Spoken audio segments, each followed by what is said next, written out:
नमस्कार, आप देख रहे हैं डीएन न्यूज़ प्लस का खास कार्यक्रम चर्चा है और बहुत सारी चर्चाएं, बहुत सारी घटनाएं लेकर हाजिर हूं मैं शकील साजिद। छत्तीसगढ़ के कोरिया जिले में रेत के वर्चस्व की लड़ाई ने खूनी रूप ले लिया है, जिसने पूरे छत्तीसगढ़ को दहला दिया है। सोनहत थाना के नवगई गांव में मंगलवार रात हुए हमले में पूर्व जनपद अध्यक्ष भरत सिंह गहरवार उर्फ लल्ला सिंह समेत 3 लोगों की हत्या कर दी गई। आरोप है कि रेत कारोबार को लेकर चल रही पुरानी रंजिश के चलते पहले हमला किया गया और फिर लल्ला सिंह को उनकी फॉर्च्यूनर कार के अंदर जिंदा जला दिया गया। इस सनसनीखेज वारदात के बाद पूरे जिले में तनाव का माहौल है। नवगई रेत घाट को लेकर 2 पक्षों के बीच लंबे समय से विवाद चल रहा था। लल्ला सिंह के परिवार से जुड़े लोगों के पास सरकारी रेत घाट का ठेका था, जबकि दूसरे पक्ष पर घाट से बाहर अवैध रूप से रेत खनन और कारोबार करने के आरोप लग रहे थे। इसी बात को लेकर दोनों परिवारों के बीच लगातार तनाव बना हुआ था। मंगलवार दोपहर भी सोनहत रोड स्थित शिवघाट के पास दोनों पक्षों में विवाद और मारपीट हुई, जिसकी शिकायत थाने में दर्ज कराई गई। लेकिन रात होते होते ये विवाद खूनी संघर्ष में बदल गया। पुलिस के मुताबिक देर रात भरत सिंह गहरवार उर्फ लल्ला सिंह अपने भाई नागेंद्र सिंह, भतीजे मयंक सिंह, योगेंद्र सिंह और साथी वीरेंद्र सिंह के साथ नवगई गांव पहुंचे। आरोपी गांव पहुंचते ही दूसरे पक्ष के लोगों ने उनकी गाड़ियों को घेर लिया और हमला शुरू कर दिया। हमले के दौरान लाठी, डंडों और अन्य हथियारों से जमकर मारपीट की गई। इसी बीच लल्ला सिंह की फॉर्च्यूनर कार में आग लगा दी गई। फॉरेंसिक जांच में यह बात सामने आई कि कार में आग जानबूझकर लगाई गई।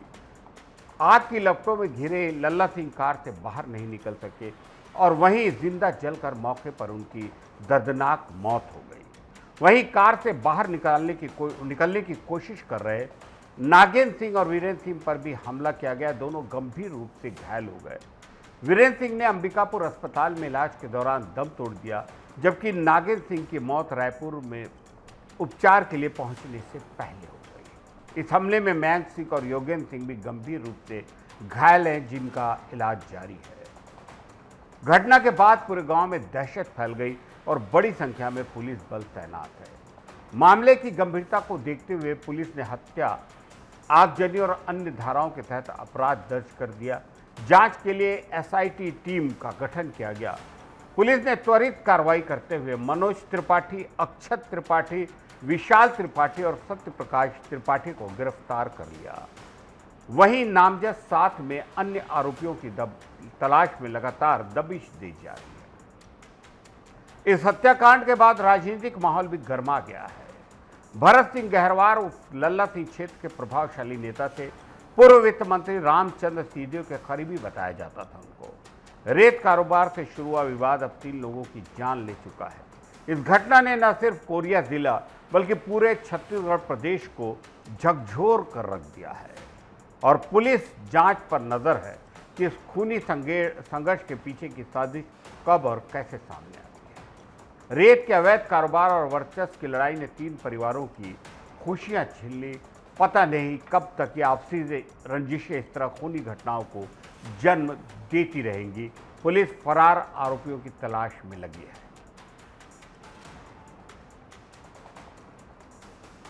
अगर आपको लगता है कि जंगलों की खूबसूरती सिर्फ बाघ, तेंदुए या हिरण जैसे बड़े वन्य जीवों से बनती है, तो यह आपकी सोच बदल सकती है। खबर कभी कभी प्रकृति के सबसे छोटे जीव भी अपने अस्तित्व से पर्यावरण की बड़ी कहानी बयान कर देते हैं।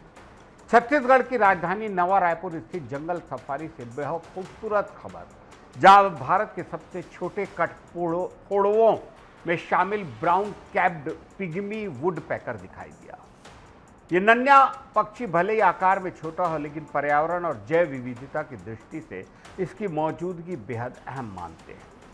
जंगल सफारी के बॉटनिकल गार्डन क्षेत्र में इस दुर्लभ पक्षी को वन्य जीव छायाकारों ने अपने कैमरे में कैद किया। तस्वीरें सामने आने के बाद पक्षी प्रेमियों, वन्य जीव विशेषज्ञों और प्रकृति संरक्षण से जुड़े लोगों में उत्साह है। Brown capped pygmy woodpecker Bharat में पाए जाने वाले सबसे छोटे कठफोड़वों में से एक है। इसकी लंबाई महज 13 से 15 सेंटीमीटर होती है। छोटे आकार के बावजूद इसकी फुर्ती और कार्यशैली इसे बेहद खास बनाती है। ये पक्षी पेड़ों की छाल पर तेजी से चढ़ता उतरता अपनी मजबूत चोंच की मदद से छाल के भीतर छिपे कीटों और लार्वा को खोजकर भोजन करता। इसके सिर पर भूरे रंग का मुकुटनुमा हिस्सा, शरीर पर काले और सफेद रंग की धारियां और पेड़ों पर लगातार दस्तक देने की इसकी आदत आसानी से पहचानने योग्य बनाती है।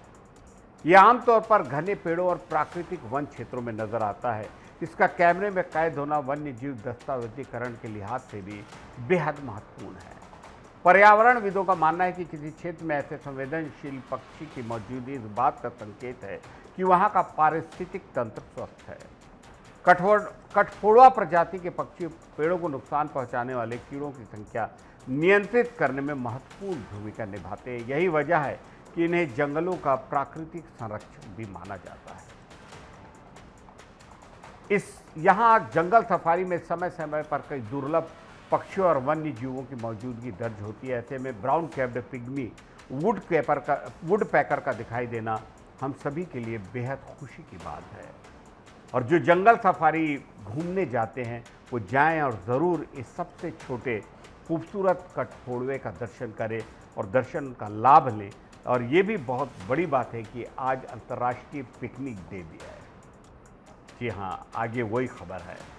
भागदौड़ भरी जिंदगी, ट्रैफिक का शोर, ऑफिस का तनाव और रोजमर्रा की जिम्मेदारियों के बीच हर कोई कुछ पल सुकून की तलाशता है, जहां प्रकृति की खूबसूरती हो, हरियाली हो, झरनों की कलकल हो, धार्मिक आस्था हो। अच्छी बात यह है कि ऐसी कई खूबसूरत ठिकाने रायपुर से महज 50 से 100 किलोमीटर दूरी पर मौजूद है। आज अंतर्राष्ट्रीय पिकनिक दिवस के मौके पर रायपुर के आसपास मौजूद ऐसे कुछ बेहतरीन डेस्टिनेशन जो सिर्फ प्राकृतिक सुंदरता से भरपूर नहीं है बल्कि वन डे ट्रिप के लिए भी परफेक्ट है। इन जगहों पर पहुंचने की लंबी छुट्टी नहीं, ना ज़्यादा खर्च करने की ज़रूरत। एक दिन का वक्त निकालिए और अंतर्राष्ट्रीय पिकनिक डे पर प्रकृति की गोद में कुछ खूबसूरत पल बताइए। घने जंगलों के बीच बहता मनमोहक घटारानी वाटरफॉल, आस्था और शांति का केंद्र जतमई मंदिर, वहीं श्री वल्लभाचार्य की जन्मस्थली चंपारण धाम धार्मिक महत्व के साथ साथ अपने शांत वातावरण के लिए ये सभी लोगों को आकर्षित करते हैं। पानी के विशाल विस्तार और खूबसूरत नज़ारों के बीच वक्त बिताना पसंद है तो तांदुला डैम शानदार विकल्प हो सकता है। गंगरेल जलाशय के किनारे स्थित एक नया पिकनिक स्पॉट ओनाकोना भी तेजी से लोगों की पसंद बन रहा है। यह प्राकृतिक सुंदरता और आध्यात्मिक मंदिर का माहौल एक साथ देखने को मिलता है। अच्छी सड़कें, बेहतर कनेक्टिविटी और मानसून के दौरान चारों तरफ फैली हरियाली इन स्थलों की खूबसूरती को और बढ़ा देती है। यही वजह है कि हर सप्ताह बड़ी संख्या में लोग परिवार और दोस्तों के साथ इन स्थानों का रुख करते हैं। लेकिन पिकनिक पर निकलने से पहले कुछ ज़रूरी बातों का ध्यान रखना ज़रूरी है। मौसम की जानकारी लेना, पीने का पानी, फर्स्ट एड किट और ज़रूरी सामान, साथ ही पर्यटन स्थलों की स्वच्छता बनाने के लिए किसी भी तरह के पॉलीथीन का इस्तेमाल न करें। रायपुर के आसपास मौजूद, राजधानी के आसपास मौजूद ये खूबसूरत डेस्टिनेशन आपके लिए अंतर्राष्ट्रीय पिकनिक डे यानी आज 18 जून और आगे के लिए घूमने फिरने, सुकून के पल के लिए शानदार विकल्प साबित हो सकते हैं।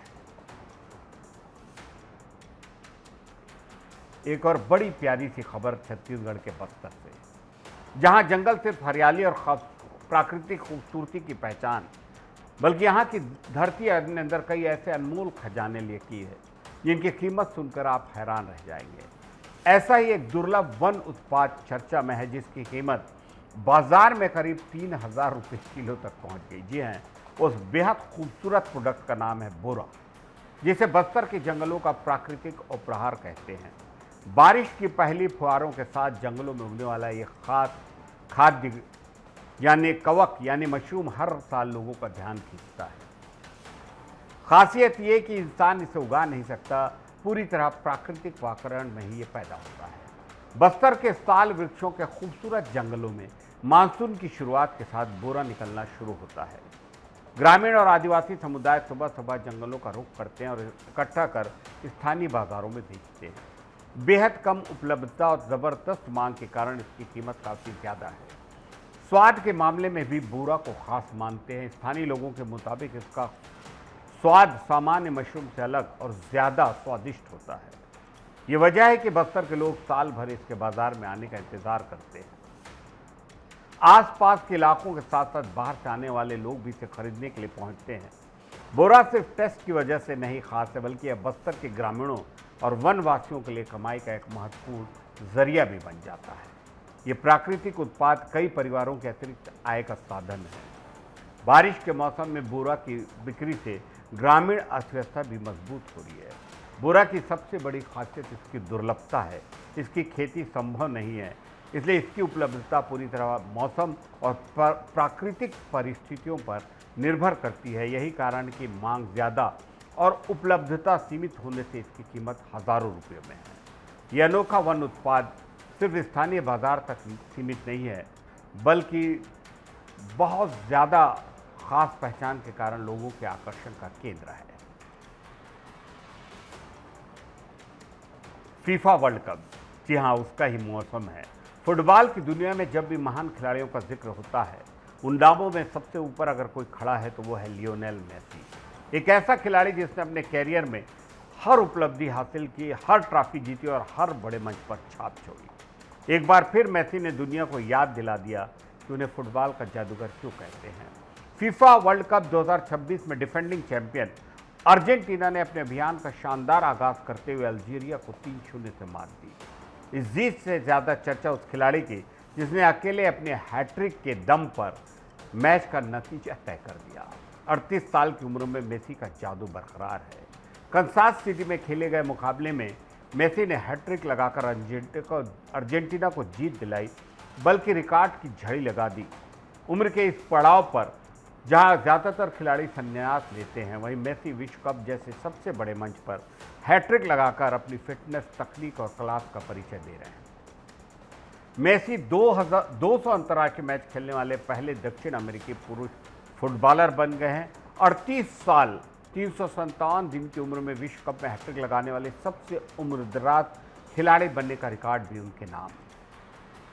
रिकॉर्ड का सिलसिला यही नहीं रुका। मेसी अब विश्व कप इतिहास में अर्जेंटीना के लिए गोल करने वाले सबसे युवा और सबसे उम्रदराज खिलाड़ी का भी शानदार रिकॉर्ड बना चुके हैं।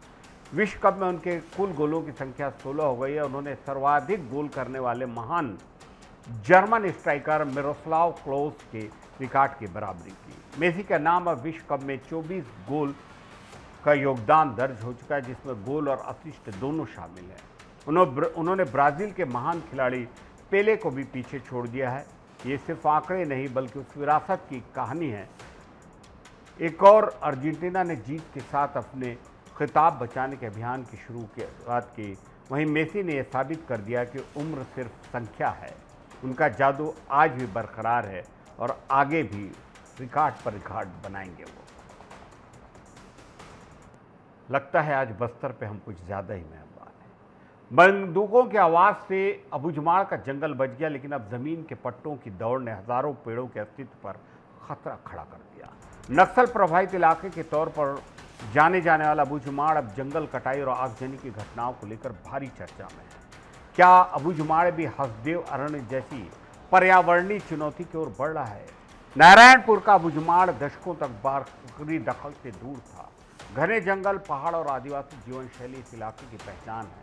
अब हालात बदल रहे हैं। पिछले कुछ वक्त से खासतौर पर नक्सल मूवमेंट के खत्म होने से कई इलाकों से पेड़ों की कटाई और जंगलों में आग लगने की घटनाएं जानबूझकर हो रही है। जानकारी के मुताबिक जंगलों की कटाई के पीछे कोई बड़ी औद्योगिक गतिविधि नहीं, बल्कि ज़मीन पर अधिकार स्थापित करने की होड़ है। लंबे वक्त से बिना राजस्व रिकॉर्ड वाले इस इलाके में सर्वे का काम शुरू हुआ है। ऐसे में कई ग्रामीण खेती और घर बनाने के लिए जंगल साफ कर ज़मीन पर अपना दावा मजबूत करने की कोशिश कर रहे हैं। सर्वे के बाद ज़मीन के पट्टे मिलने की प्रक्रिया शुरू हो सकती है, ये अफवाह है। ऐसी उम्मीद में कई जगहों पर पेड़ों को काटकर ज़मीन तैयार किया जा रहा है। वहीं प्रशासन के सामने बड़ी चुनौती है कि एक मामले में कार्रवाई करने पर हज़ारों ऐसे मामलों पर कदम उठाने पड़ेंगे। स्थानीय विरोध और आंदोलन की स्थिति बनने की भी आशंका जताई जा सकती है। नारायणपुर के डीएफओ वेंकटेश एम जी का कहना है कि अबूझमाड़ अभी भी अनसर्वेड एरिया है। कई वन क्षेत्र विधिवत अधिसूचित नहीं है, जिसके कारण वन कानूनों को लागू करने में दिक्कतें हैं। वन विभाग को जहां भी जंगल नुकसान की सूचना मिलती है वहीं कार्रवाई हो रही है। अबूझमाड़ की तुलना हसदेव अरण्य से भी हो रही है। हसदेव में जहां खनन परियोजनाओं के कारण जंगल कटाई का मुद्दा सामने आया था, वहीं अबूझमाड़ में जमीन सर्वे और पट्टों की उम्मीदों के बीच जंगलों पर दबाव बढ़ता दिख रहा है। जंगलों का नुकसान सिर्फ पेड़ों की संख्या कम होने तक सीमित नहीं है, इससे पानी के स्रोत, वन जीवों का घर, मिट्टी का कटाव बढ़ता और आने वाले समय पर्यावरणीय संकट गहरा सकता है। अबूझमाड़ के जंगलों को बचाने के लिए कोई संतुलित रास्ता हम सभी को मिलकर निकालना होगा, वरना हम सभी के लिए नाश के पल सामने दिख रहे हैं। आज के लिए चर्चा में इतना ही। इजाज़त दीजिए शकील साजिद को। नमस्कार।